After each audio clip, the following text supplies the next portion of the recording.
नमस्कार, जय श्री महाकाल। इस वीडियो में मैं आपको बताऊंगा वट सावित्री व्रत कथा विधि तथा शुभ मुहूर्त पूजा विधि और व्रत कथा का महत्व।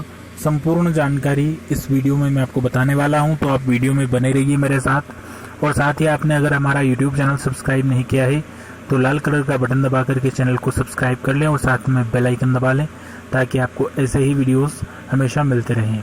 तो सुहागिन महिलाएं अपने पति की लंबी उम्र और सुखद वैवाहिक जीवन की कामना करते हुए वट सावित्री व्रत के दिन वट यानी कि बरगद के पेड़ के नीचे पूजा अर्चना करती हैं। हिंदू महिलाओं के लिए वट सावित्री व्रत जो है उसका बहुत विशेष महत्व होता है। मान्यता है कि इस व्रत को रखने से पति पर आए संकट चले जाते हैं और आयु लंबी हो जाती है। यही नहीं, अगर दाम्पत्य जीवन में कोई परेशानी चल रही हो तो वह भी इस व्रत के प्रताप से दूर हो जाते हैं। सुहागिन महिलाएं अपने पति की लंबी उम्र और सुखद वैवाहिक जीवन की कामना करते हुए इस दिन वट यानी कि बरगद के पेड़ के नीचे पूजा अर्चना करती हैं। इस दिन सावित्री और सत्यवान की कथा सुनने का विधान है। मान्यता है कि इस कथा को सुनने से मनोवांछित फल की प्राप्ति होती है। पौराणिक कथा के अनुसार सावित्री मृत्यु के देवता यमराज से अपने पति सत्यवान के प्राण वापस ले आई थी। वट सावित्री व्रत के दिन ही शनि जयंती भी मनाई जाती है। वट सावित्री व्रत कब है? स्कंद और भविष्योत्तर पुराण के अनुसार वट सावित्री का व्रत हिंदू कैलेंडर की ज्येष्ठ शुक्ल पूर्णिमा तिथि पर करने का विधान है। वहीं निर्णयामृत इत्यादि ग्रंथों के अनुसार वट सावित्री व्रत पूजा ज्येष्ठ शुक्ल पक्ष की अमावस्या पर की जाती है। उत्तर भारत में यह व्रत ज्येष्ठ कृष्ण अमावस्या को ही किया जाता है। ग्रेगोरियन कैलेंडर के अनुसार यह व्रत हर साल मई या जून महीने में आता है। इस बार वट सावित्री का व्रत 22 मई को है। वट सावित्री व्रत की तिथि और शुभ मुहूर्त। वट सावित्री व्रत करने की तिथि जो है वो है 22 मई 2020। अमावस्या तिथि प्रारंभ हो जाएगी 21 मई 2020 को रात्रिकालीन 9:35 से तथा अमावस्या तिथि समाप्त होगी 22 मई 2020 को रात 11:08 पे। आइए अब बात करेंगे वट सावित्री व्रत का महत्व के बारे में। वट का मतलब होता है बरगद का पेड़। बरगद एक विशाल पेड़ होता है, इसमें कई जटाएं निकली होती है। इस व्रत में वट का बहुत महत्व होता है। कहते हैं कि इसी पेड़ के नीचे सावित्री ने अपने पति को यमराज से वापस पाया था।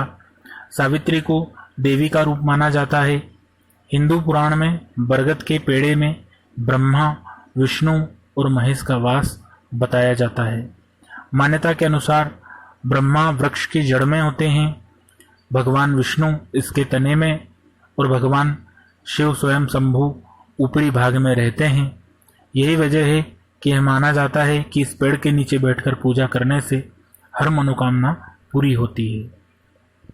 अब मैं आपको बताने वाला हूँ वट सावित्री पूजन सामग्री। वट सावित्री व्रत को करने के लिए क्या क्या पूजन सामग्री की जरूरत आपको लगेगी वो मैं बताने वाला हूँ।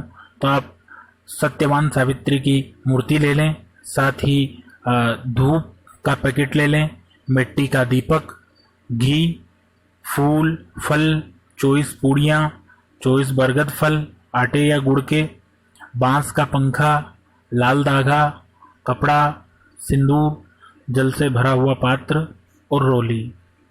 अब मैं आपको बताने वाला हूँ वट सावित्री व्रत को करने की विधि।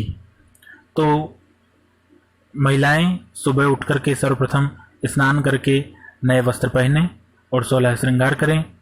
अब निर्जला व्रत का संकल्प लें और घर के मंदिर में पूजन करें।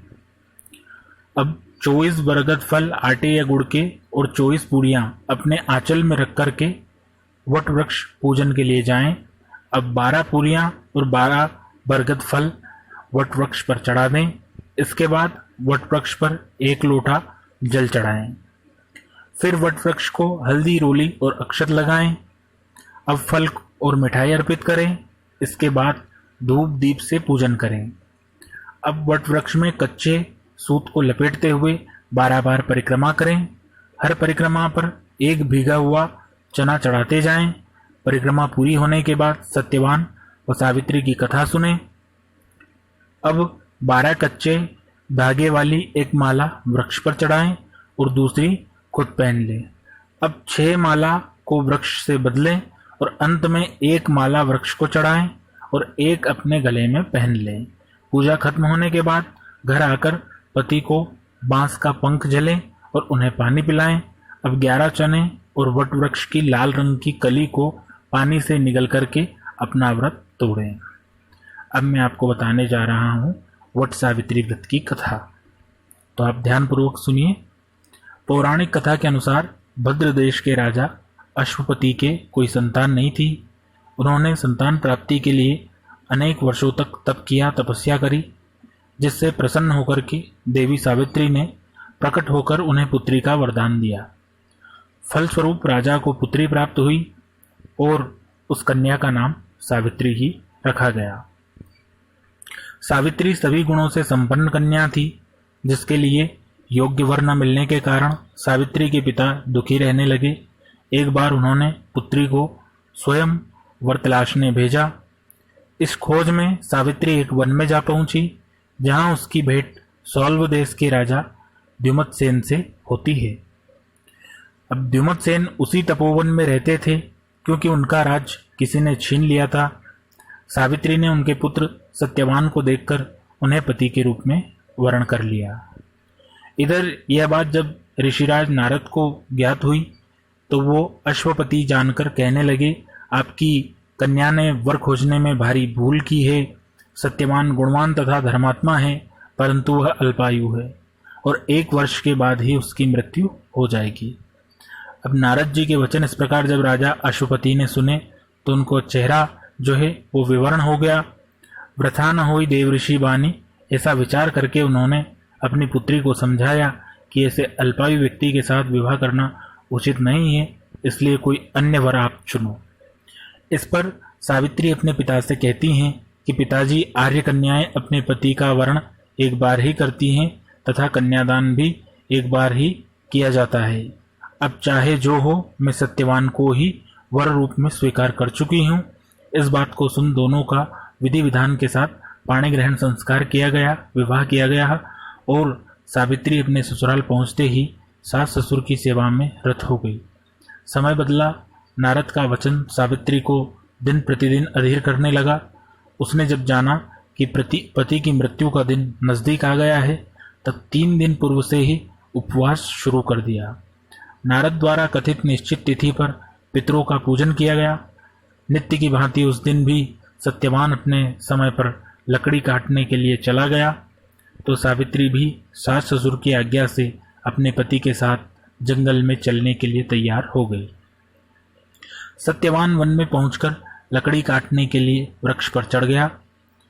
वृक्ष पर चढ़ते ही सत्यवान के सिर में असहनीय पीड़ा होने लगी और वह व्याकुल हो गया और वृक्ष से नीचे उतर गया। सावित्री अपना भविष्य समझ गई तथा अपनी गोद को सिरहाना बनाकर अपने पति को लिटा लिया। उसी समय दक्षिण दिशा से अत्यंत प्रभावशाली महिषारूढ़ यमराज को आते देखा। धर्म राजा सत्यवान के जीवन को जब लेकर चल दिए, तो सावित्री भी उनके पीछे पीछे चल पड़ी। पहले तो यमराज ने उसे देवी विधान समझाया, परंतु उसकी निष्ठा और पति परायणता देखकर उसे वर मांगने के लिए कहा। सावित्री बोली, मेरे सास ससुर वनवासी तथा अंधे हैं, उन्हें आप ऐसी दिव्य ज्योति प्रदान करें। यमराज ने कहा, ऐसा ही होगा, अब तुम लौट जाओ। यमराज की बात सुनकर उसने कहा, भगवान, मुझे अपने पतिदेव के पीछे पीछे चलने में कोई परेशानी नहीं है, पति के पीछे चलना मेरा कर्तव्य है। यह सुनकर उन्होंने फिर से उसे एक और वर मांगने के लिए कहा। सावित्री बोली, हमारे ससुर का राज्य छिन गया है, उसे वह पुनः प्राप्त कर सके, साथ ही धर्मपरायण बने रहे। यमराज ने यह वर देखकर कहा, अच्छा, अब तुम लौट जाओ, परंतु वह न मानी। यमराज ने कहा कि पति के प्राणों के अलावा जो भी मांगना है मांग लो और लौट जाओ। इस बार सावित्री ने अपने को सत्यवान के 100 पुत्रों की मां बनने का वरदान मांगा। यमराज ने तथास्तु कहा और आगे चल दिए।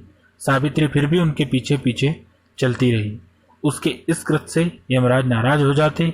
यमराज को क्रोधित होते देख सावित्री उन्हें नमन करते हुए उन्हें कहती है कि आपने मुझे 100 पुत्रों की मां बनने का आशीर्वाद तो दे दिया, लेकिन बिना पति के मैं मां किस प्रकार से बन सकती हूँ, इसलिए आप अपने तीसरे वरदान को पूरा करने के लिए अपना कहा पूरा करें।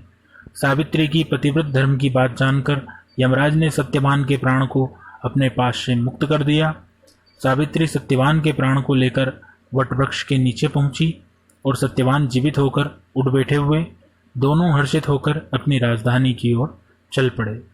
वहां पहुंचकर उन्होंने देखा कि उनके माता पिता को दिव्य ज्योति प्राप्त हो गई है। इस प्रकार सावित्री सत्यवान चिरकाल तक राज्य का सुख भोगते रहे। मान्यता यह भी है कि वट सावित्री व्रत करने और इसकी कथा सुनने से उपासक के वैवाहिक जीवन या जीवन साथी की आयु पर किसी प्रकार का अगर कोई संकट आया हो तो वह भी टल जाता है।